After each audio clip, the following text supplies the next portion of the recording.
Hello everyone, ನಮಸ್ತೆ ಎಲ್ಲರಿಗೂ. Welcome back to my YouTube channel. ನಾನಿವತ್ತು ಖಾರ ಪೊಂಗಲ್ ಮಾಡ್ತಾಯಿದ್ದೀನಿ. ಯಾವ ರೀತಿ ಮಾಡೋದು ಅಂತ ನೋಡೋಣ ಬನ್ನಿ. ಒಂದು ಕುಕ್ಕರ್ನ ತೊಗೋಬೇಕು. ಅದಕ್ಕೆ 1 ಗ್ಲಾಸ್ ಅಕ್ಕಿಗೆ ನಾನು 1 ಗ್ಲಾಸ್ ಹೆಸರು ಬೇಳೆನ ಹಾಕಿ 2 ಸಲ ಚೆನ್ನಾಗಿ ತೊಳ್ಕೊತಾ ಇದ್ದೀನಿ. 2 ಸಲ ಚೆನ್ನಾಗಿ ತೊಳ್ಕೊಂಡು ಇದಕ್ಕೆ ನೀರು ಎಷ್ಟು ಬೇಕಾಗುತ್ತೋ ಅಷ್ಟು ನೀರನ್ನು ನಾವು ಸೇರಿಸ್ಕೋಬೇಕಾಗುತ್ತೆ.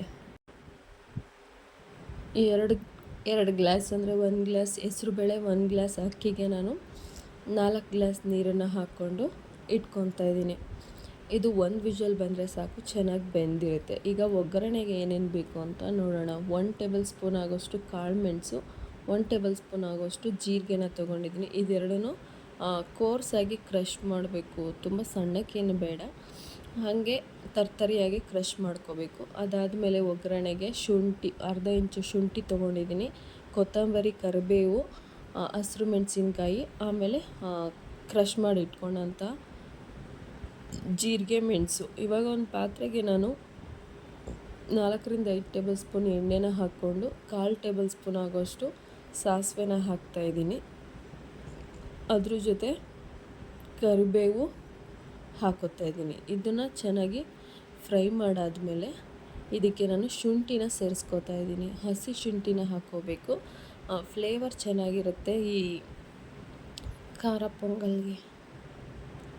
ಇದಾದಮೇಲೆ ನಾನು ಹಸಿರು ಮೆಣಸಿನ್ಕಾಯಿನ ಹಾಕ್ಕೊತಾ ಇದ್ದೀನಿ. ಸ್ವಲ್ಪ ಖಾರ ಜಾಸ್ತಿ ಇದ್ರೇ ಪೊಂಗಲ್ ಟೇಸ್ಟ್ ಚೆನ್ನಾಗಿರುತ್ತೆ, ಹಂಗಾಗಿ ನಿಮ್ಮ ಖಾರ ನೋಡಿಕೊಂಡು ಮೆಣಸಿನ್ಕಾಯಿ ಹಾಕ್ಕೋಬೇಕು. ಇದಿಷ್ಟನ್ನು ಹಾಕ್ಕೊಂಡ್ಮೇಲೆ ನಾನು ಪುಡಿ ಮಾಡಿ ಇಟ್ಕೊಳ್ಳೋಂಥ ಜೀರಿಗೆ ಮತ್ತು ಮೆಣಸನ್ನು ಇವಾಗಲೇ ಎಣ್ಣೆಗೆ ಹಾಕ್ಕೊತಾ ಇದ್ದೀನಿ. ಎಣ್ಣೆಗೆ ಹಾಕ್ಕೊಳ್ಳೋದ್ರಿಂದ ಫ್ಲೇವರ್ ಚೆನ್ನಾಗಿ ಬಿಟ್ಕೊಳ್ಳುತ್ತೆ. ಅದಾದಮೇಲೆ ನಾನು ರುಚಿಗೆ ತಕ್ಕಷ್ಟು ಉಪ್ಪನ್ನು ಹಾಕ್ಕೊತಾ ಇದ್ದೀನಿ. ಇದಿಷ್ಟಾದರೆ ಒಗ್ಗರಣೆ ರೆಡಿ ಆಯಿತು. ಈಗ ನಾವು ಮೊದಲೇ ಬೇಯಿಸಿಟ್ಕೊಂಡಂಥ ಅಕ್ಕಿ ಮತ್ತು ಹೆಸರು ಬೇಳೆ ಇವಾಗ ರೆಡಿಯಾಗಿದೆ. ಅದಕ್ಕೆ ನಾವು ಇವಾಗ ಮಾಡಿಟ್ಕೊಂಡಂಥ ಒಗ್ಗರಣೆನ ಸೇರಿಸ್ಕೋಬೇಕು. ಇದಿಷ್ಟನ್ನು ಸೇರಿಸ್ಕೊಂಡ್ಮೇಲೆ ಒಗ್ಗರಣೆ ಸೇರಿಸ್ಕೊಂಡು ಒಂದು ರೌಂಡ್ ಚೆನ್ನಾಗಿ ಮಿಕ್ಸ್ ಮಾಡಿದ್ಮೇಲೆ ನಾವು ಇವಾಗ ನಮಗೆ ಎಷ್ಟು ತೆಳ್ಳಗೆ ಬೇಕು ಪೊಂಗಲ್ಲು ಅಷ್ಟು ನೀರನ್ನು ಹಾಕ್ಕೋಬೇಕು. ಇದಕ್ಕೆ ಪೊಂಗಲ್ ತೆಳ್ಳಗಿದ್ರೇ ಚೆಂದ, ಹಂಗಾಗಿ ನೀರನ್ನು ಸ್ವಲ್ಪ ಜಾಸ್ತಿನೇ ಹಾಕ್ಕೊಳ್ಳಿ. ಚೆನ್ನಾಗಿ ನೀರನ್ನು ಮಿಕ್ಸ್ ಮಾಡ್ಕೊಂಡ್ಮೇಲೆ ಇದಕ್ಕೆ ನಾನು ಅರಿಶಿನದ ಪುಡಿನ ಹಾಕ್ತಾಯಿದ್ದೀನಿ. ಅರಿಶಿನದ ಪುಡಿನ ಹಾಕ್ಕೊಂಡ್ಮೇಲೂ ಅಷ್ಟೇ ಒಂದು ರೌಂಡ್ ಚೆನ್ನಾಗಿ ಮಿಕ್ಸ್ ಮಾಡಿಕೊಂಡು ಟೇಸ್ಟನ್ನು ನೋಡ್ಕೋಬೇಕು, ಉಪ್ಪು ಕರೆಕ್ಟಾಗಿದೆಯಾ ಇಲ್ವಾ ಅಂತ.